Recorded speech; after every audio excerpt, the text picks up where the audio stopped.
putting on your fan hat. We got a couple big fights coming up soon. Triple G Canelo 3. Any predictions and why? Who do you think is going to take these? Yeah.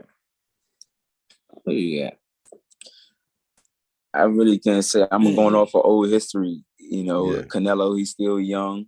Right. And he's bringing it as usual. He's a veteran now. Then you got GGG. I haven't seen him train. I haven't seen him do no promo videos, no nothing. I ain't even saying nothing on him. I know he got slugs in both hands. That's that. As far as his fighting style, he always had I'm gonna run you over fighting style. He was trying to learn how to shoot a jab, like a good jab.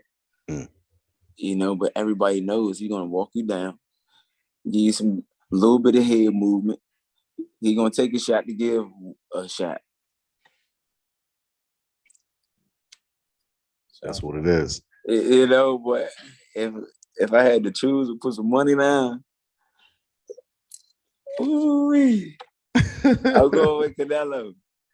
Okay. No, man. I'm going with Canelo because he's still young. I think the duration is what's going to work best for him. Okay. He can pull a Floyd Mayweather off to all 12.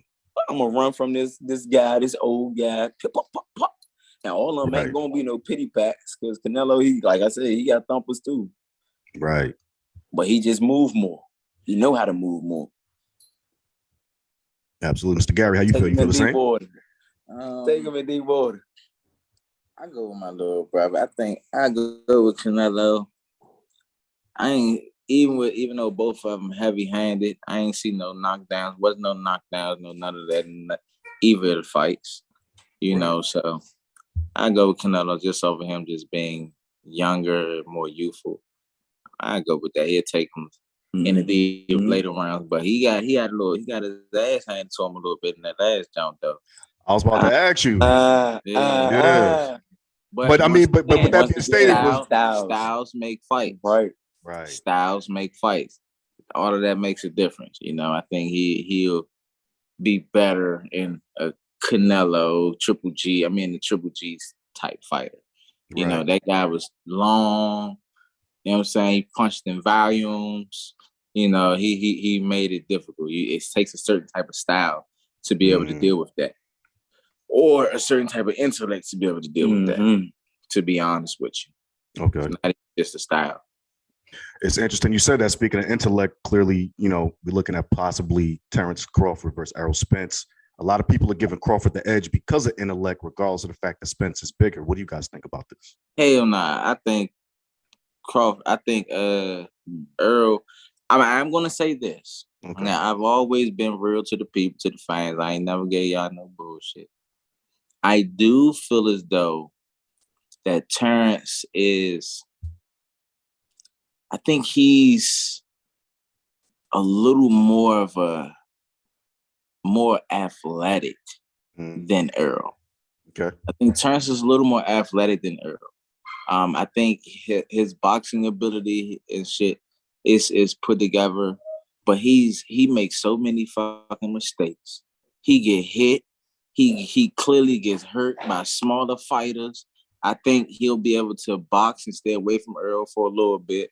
Errol gonna walk his ass down, trap him in one of these corners, and get the center of that motherfucking heat. You know what I'm saying? And he probably get his ass up out of there. Yeah. He might get him up out of there. Okay. You know what I'm saying? This is just hypothetically, you know what I'm saying? Anything can happen in the fight. Right. But just judging off of that, you don't really see Errol take a bunch of punches. He got, good solid defense. Yeah. Terence, he get hit. It ain't no, this ain't nothing new. Terence get touched. He get touched. And when he do get touched, he get hurt. Visibly hurt. So I think Earl will be able to trap his ass in one of these corners, probably maybe in the middle of the ring, catching him exchange and buzz his ass up and start sending the motherfucker down big. So we'll see. I'm going with Earl on this jump. Antoine, how you feel? We damn near share the same. You got to be careful. It's not a new thing. It's nothing new. Everybody's seen Bud get touched a couple times. Terence Crawford a couple times. I can't say this. I can't say this though. Just like I said, just like I told everybody with Canelo and Caleb. I told everybody, if Caleb is in 15 round shape, he'll beat Canelo. If Terence is in 15 round shape, that's what I was about to say. If Terence is in 15 round shape, right, and he's able to act, he's not gonna take this fight. No, Terence is gonna steal. He's gonna steal this fight. He's gonna win. If he does, he'll do it by points. He'll try to win the rounds. He's not gonna go and take the fight. Errol will be the one coming to take the fight. If Terence is in 15 round shape, I think he'll be able to box, move, maybe stay away and avoid him. Back in the pocket. You know what I'm saying? Right. Avoid. If he's not, Earl gonna walk his ass down and start sending that shit, and he gonna touch him because I don't think he's defense. I don't feel as though Terence is defensive sound enough, to be able to withstand that shit. To be honest with you. You think Terence should look at what Canelo did with Bivol as a cautionary tale of going up in weight? Me personally, I think he should be looking at this boy he about to fight. Yeah, I think. The hell you looking at somebody else for? You need to be focused on Earl. Focused on Earl.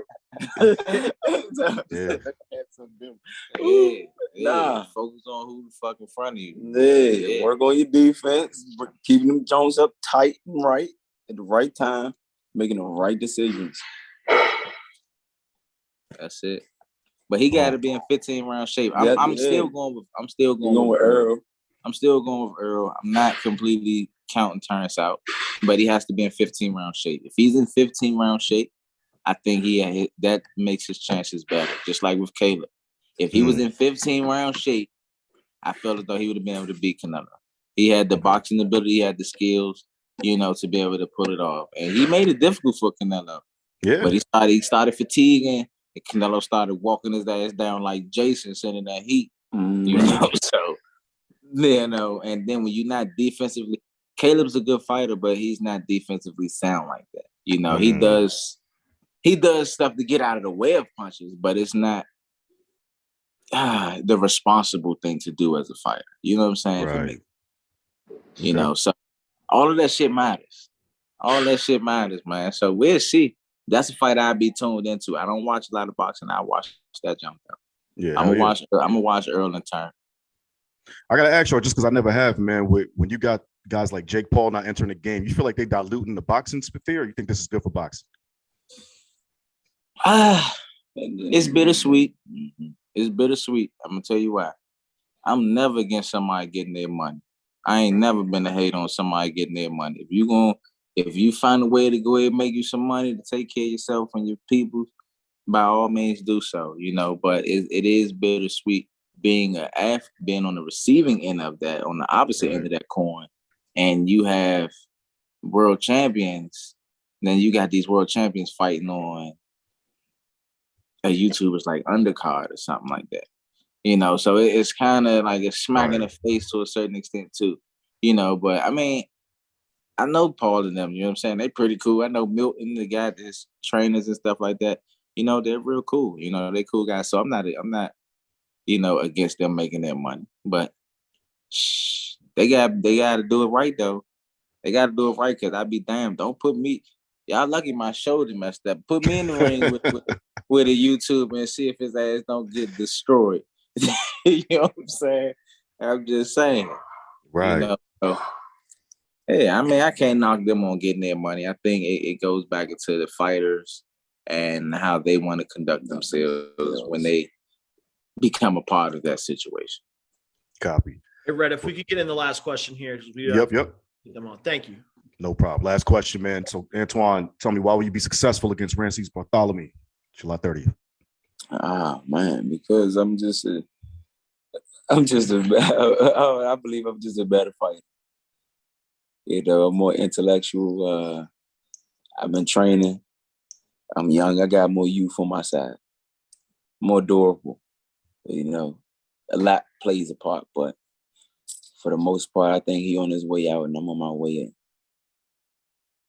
No doubt. Appreciate your time, fellas. Thank you as always, man. Much respect. You got it. All right, man. Okay, y'all. That was my man, Gary Antuanne Russell. Thank you to him. Big ups for what you're about to get into against Rances Barthelemy, July 30th. And thank you to Mr. Gary Russell, former WBC featherweight champ. Listen, UpOnGame Network presents home of the Pretty Left Hook now. Check us out everywhere podcasts are streamed. Shout out to the homies Dustin. Shout out to the homie Vito. And shout out to the big homies Ricardo. And of course, LeVar Arrington, who put this house together. My name is Rhett Butler. Please follow me at Pretty Left Hook on Twitter and Instagram. And you know what it is. And check out my writing all day, every day on the Shadow League, www.theshadowleague.com, and at the Shadow League everywhere as well. Listen, man, it's an all-day thing. We talking combat, and we hitting you in your goddamn liver all day. Holla at me, baby.